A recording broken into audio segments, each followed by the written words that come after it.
మీరు ఇంజనీరింగ్ చేశారా? జాబ్స్ కోసం సెర్చ్ చేస్తున్నారా? 3600 మందికి పైగా స్టూడెంట్స్ కి జాబ్స్ వచ్చేలా చేసిన code Gyan 100 days software course లో జాయిన్ అవ్వండి. మీ కెరియర్ ని బిల్డ్ చేసుకోండి.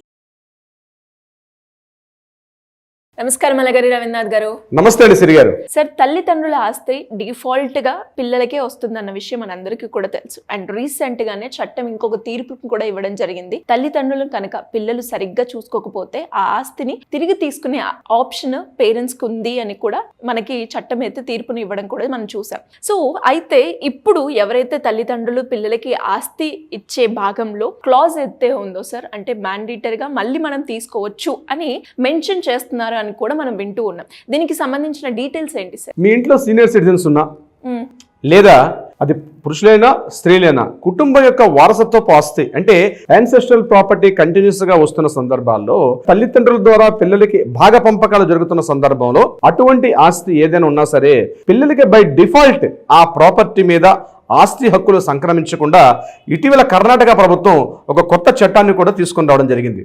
అయితే ఆ వివరాలకు వెళ్లే ముందు ఈ వీడియో ప్రత్యేకంగా సీనియర్ సిటిజన్స్ కానీ అది స్త్రీలైనా పురుషులైనా ఈ వీడియో తప్పనిసరిగా మీకోసమే, ప్రతి ఒక్కరు చూడండి, వీలైనంత వరకు షేర్ చేయండి అని నేను రిక్వెస్ట్ చేస్తున్నాను.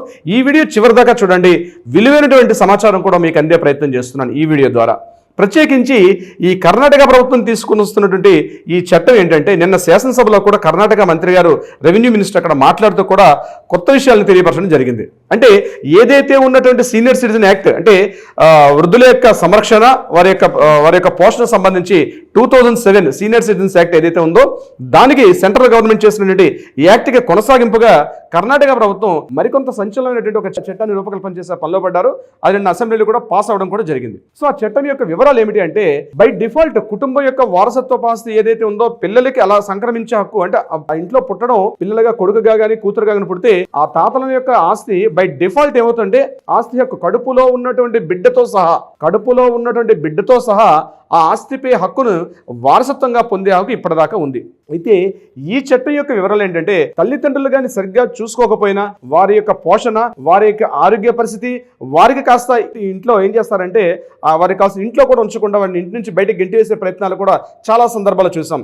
అటువంటివి ఏమైనా జరిగినా, వాళ్ళని కొట్టినా, వాళ్ళని తిట్టినా, ఎటువంటిది ఏం జరిగినా సరే పేరెంట్స్ కానీ వెళ్ళి ఒక విషయం కానీ చెప్పగలిగితే ఇమ్మీడియట్ గా ఏదైతే గిఫ్ట్ డీడ్ రూపంలో కావచ్చు, సేల్ డీడ్ రూపంలో కావచ్చు, ఇతరత్ర పార్టిషన్ డీడ్ రూపంలో కావచ్చు, ఏదైనా ప్రాపర్టీ సంక్రమించినట్లయితే ఆ ప్రాపర్టీ ఇమ్మీడియట్గా రద్దు చేసుకునే అధికారం తల్లిదండ్రుల పైన ఉంటుంది అన్నటువంటి ఈ యొక్క చట్టం దీని ప్రధాన ఉద్దేశం అదే. అంటే ఎందుకు ఈ చట్టం రూపకల్పన చేశారంటే, కొన్ని వేల లక్షల కేసులు రాష్ట్రాలకు అతీతంగా అంటే అది కర్ణాటకనా ఈ ప్రాంతం ఉన్నప్పుడు కూడా ఇది ఫస్ట్ ఇనిషియేటివ్గా తీసుకుంది మాత్రం కర్ణాటక ప్రభుత్వం. బహుశా ఇదే మిగిలిన రాష్ట్రాల్లో కూడా ఇంప్లిమెంట్ చేసే అవకాశం కూడా ఉంటుంది. అంటే ప్రధానంగా ఏం చేస్తారంటే, వృద్ధుల్ని సరిగ్గా చూసుకోకుండా వారి యొక్క ఆలనా పాలన అంటే వారి దగ్గర బంగారం కానీ లేకపోతే నగదు నిల్వలు ఉన్న సందర్భాల్లో వారిని చక్కగా పువ్వులు చూసుకుంటారు. అదే అమ్మాయిలైనా సరే అబ్బాయిలైనా కావచ్చు. పూర్తిగా వారి దగ్గర నుంచి ప్రాపర్టీ తీసేసుకున్న తర్వాత వారిని బజారున పడేసి, రోడ్డున పడేసి, వారికి అన్నమో రామచంద్ర అన్నట్టుగా వారి ఒక దీన దుస్థితికి ఎంతో మందిని మనం చూస్తున్నాం. ఆర్డీ ఆఫీస్కి వెళ్ళాం, ఎంఆర్ ఆఫీస్కి వెళ్ళినా మనం చూసే ఈ నిత్యకృత్యం మనకి, అయ్యో మా పిల్లలు మమ్మల్ని ఇట్లా రోడ్డున పడేశారు సార్, మమ్మల్ని చూసుకోవట్లేదు, మా పిల్లలు ఎక్కడో ఎన్ఆర్ఐస్ అసలు మమ్మల్ని మా బాగోగులు కూడా చూసుకోవట్లేదు అని చెప్పి వృద్ధాశ్రమాలకి, అనాథాశ్రమాలకి వెళ్ళిపోయి ఆ వృద్ధాశ్రమాల్లో వాళ్ళు తీవ్రంగా ఇబ్బందులకు గురవుతుంటే వాళ్ళు అక్కడ కూడా ఆ అమౌంట్ పే చేయకపోతుంటే బయటకు పంపించేసి అనేక అంటే చివరి వృద్ధాప్యంలో వారికి అనేక మానసిక క్షోభని కలిగించేస్తున్నారు.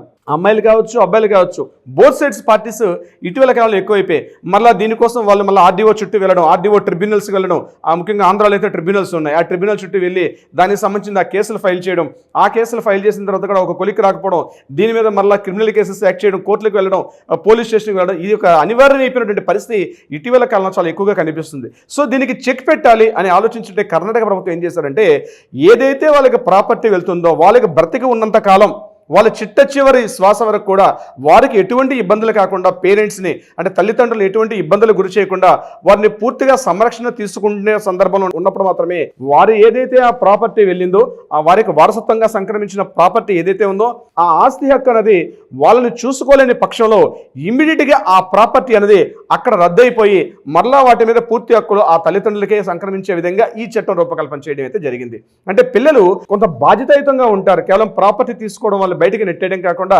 వారి ప్రాపర్టీతో పాటు ఏమైనా తప్పు చేస్తే ఈ ప్రాపర్టీ మళ్ళీ వెనక్కి వెళ్ళే పరిస్థితులు వస్తాయి. అంటే ఎందుకు ఈ రకమైన దుస్థితి వచ్చిందంటే ఈ యొక్క ఆస్తి వివరాలు ఇటీవల కాలంలో రియల్ ఎస్టేట్ ఆస్తి యొక్క వాల్యూస్ అంటే ప్రాపర్టీ యొక్క వాల్యూ కోట్లలో అమాంతం పెరిగిపోయిన తర్వాత వాటి కోసం అంటే సంబంధాలు కూడా పూర్తిగా కోల్పోయారు. తల్లిదండ్రులు ఒక కనీస మానవతా దృక్పథం కూడా కోల్పోయి తల్లిదండ్రులు అత్యంత రాక్షసంగా పైశాచికంగా తల్లిదండ్రులు కేవలం ఒక వాళ్ళ ప్రాపర్టీలు ఇచ్చినటువంటి వ్యక్తులుగా చూసి వాళ్ళని రోడ్డున పడేసిన సంఘటనలు ఇటీవల కాలంలో చాలా ఎక్కువైపోయాయి. అటు మొత్తం నేను చెప్తున్నాను ఏంటంటే అటు పంజాబ్, హర్యానా, అదేవిధంగా యూపీ కావచ్చు, బీహార్ కావచ్చు, కర్ణాటక, మహారాష్ట్ర, తమిళనాడు, కేరళ, మన తెలుగు రాష్ట్రాల్లో చూసినట్టయితే ఇంకా ఎక్కువ మొత్తంలో ఈవెన్ మేము చేస్తున్న కేసుల్లో కూడా చాలా మొత్తంలో ఇటువంటి కేసులు రావడం వల్ల ఈ చట్టాన్ని రూపకల్పన చేశారు కర్ణాటక ప్రభుత్వం వారు.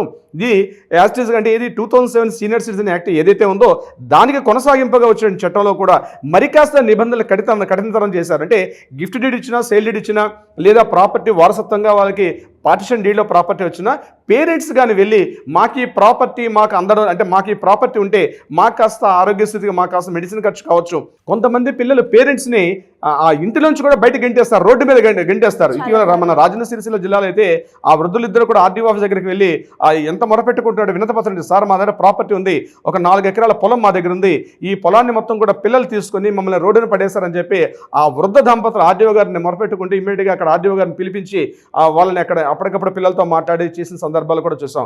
కొన్ని సందర్భాల్లో మనం చూసాం తల్లిదండ్రుల ఆస్తి కోసం అని చెప్పి ఆ చనిపోయినటువంటి మృతుని యొక్క శరీరాన్ని కూడా ఆ ప్రాపర్టీస్ ఇక్కడ సెటిల్మెంట్ చేస్తే కానీ డెడ్ బాడీని బయటికి తీసుకెళ్దామని చెప్పి అక్కడ ఆ కొడుకులందరూ కూడా కూర్చొని ఆ డెడ్ బాడీ ముందర కూడా కూర్చొని పెద్ద రచ్చ పంచాయతీలు చేసినటువంటి ఎన్నో ఘటనలు మనం చూస్తున్నాం. చివరికి ఆ పెద్ద మనుషులు పోలీసులు అందరూ కూడా వచ్చి ఈ ప్రాపర్టీ విషయం మీరు తర్వాత తెలుసుకోండి అంటే ఇక్కడ అన్నదమ్ముల విషయం అంటే పెద్దవాడికి ఎక్కువ రాశాడని చెప్పి చిన్నవాడికి తక్కువ రాశాడని చెప్పి పెద్దవాడి భార్య చిన్నవాడి భార్య ఇద్దరు అక్కడ తలలు పట్టుకుని కొట్టుకొని ఆ డెడ్ బాడీ ఎదురుగుండానే అంత్యక్రియలకు కూడా చేయకుండా అంత్యక్రియలు కూడా డబ్బులు ఇవ్వాలంటే కూడా 1-10 సార్లు ఆలోచించుకొని వాళ్ళ అంత్యక్రియలకు కూడా వాళ్ళంటే కనీసం మమ్మల్ని పుట్టించి పెంచి పోషించారే కనీసం వాళ్ళ అంత్యక్రియలను సరిగ్గా చేస్తా ఉన్నటువంటి కనీసమైనటువంటి మానవత వీళ్ళు పూర్తిగా కోల్పోయి తల్లిదండ్రులకి పూర్తిగా రోడ్డు మీదకి వదిలేసినటువంటి ఎన్నో దుస్సంఘటనలకు చెక్ పెట్టే విధంగా ఏదైతే ఈ చట్టం రూపకల్పన చేశారో 2007 యాక్ట్కి మరొకసారి దాన్ని కరెక్షన్స్ చేసుకుంటూ ఇప్పుడు ఏదైతే మీకు ప్రాపర్టీ వస్తుందో ఈ ప్రాపర్టీ ఏదైతే ఉందో ఆ ప్రాపర్టీ బై డిఫాల్ట్ యాజ్ టీజ్గా మిమ్మల్ని చూసుకోలేని పక్షంలో పేరెంట్స్ అందరినీ కూడా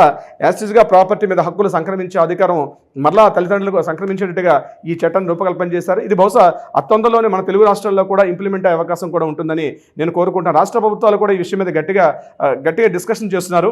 అత్తందలోనే తెలంగాణ, ఆంధ్రప్రదేశ్ రాష్ట్రాల్లో కూడా ఇది ఇంప్లిమెంట్ అయ్యే అవకాశం ఉంది. అయినప్పటికీ కూడా ఈ చట్టం ఇలా ఉన్నప్పుడు కూడా 2007 యాక్ట్ ఉంది. ఇప్పుడు కూడా పేరెంట్స్కి చెప్పాల్సింది ఏంటంటే ఈ చట్టానికి కాస్త తుదిమెరుగు ఉన్నప్పుడు కూడా ఇది అంటే బై డిఫాల్ట్ వస్తుంది. ఇప్పుడు పరిస్థితి ఏంటి, ఎవరైనా పిల్లలు పేరెంట్స్ని సరిగ్గా చూసుకోకపోతే ఆర్డీఓ దగ్గరికి వెళ్ళడం, ట్రిబ్యునల్లో నమోదు చేయడం, ఒక రిక్వెస్ట్ పెట్టి సార్ మా పిల్లల్ని సరిగ్గా చూడట్లేదు అంటే ఆర్డీఓ గారి సమక్షంలో ఇప్పటివరకు జరిగేది అలా ఇప్పుడు జరుగుతుంది. సో ఈ చట్టం రాలేదు కాబట్టి మాకు ఇబ్బందులు అవుతుందేమో అనుకోవాల్సినటువంటి పరిస్థితి లేదు. ఈ వీడియో చూస్తున్న వాళ్ళు ఎవరైనా మీ ప్రాపర్టీ మీ పిల్లలకి ఏదో గిఫ్ట్ డీడ్గానో లేకపోతే పార్టిషన్ డీడ్గా పిల్లలకి మీరు ఇచ్చేసిన పక్షంలో భయపడాల్సిన అవసరం లేదు. యాస్టిస్గా మీ హక్కులు మీకు ఉంటాయి. మిమ్మల్ని సరిగ్గా పోషణ సంరక్షణ చూసుకోకపోతే మీ పిల్లలకి మీరు ఇచ్చిన ప్రాపర్టీ వెనక్కి తీసుకునే అధికారం అయితే ఆయా రాష్ట్ర ప్రభుత్వాలు ఉన్నటువంటి ఆర్డీఓకి ఇవ్వడం జరిగింది. ఇదైతే ప్రజెంట్ ఆల్రెడీ ఇంప్లిమెంటేషన్ ఉంది కాబట్టి ఈ అవకాశాన్ని ప్రతి ఒక్కరు కూడా వినియోగించుకోవచ్చు.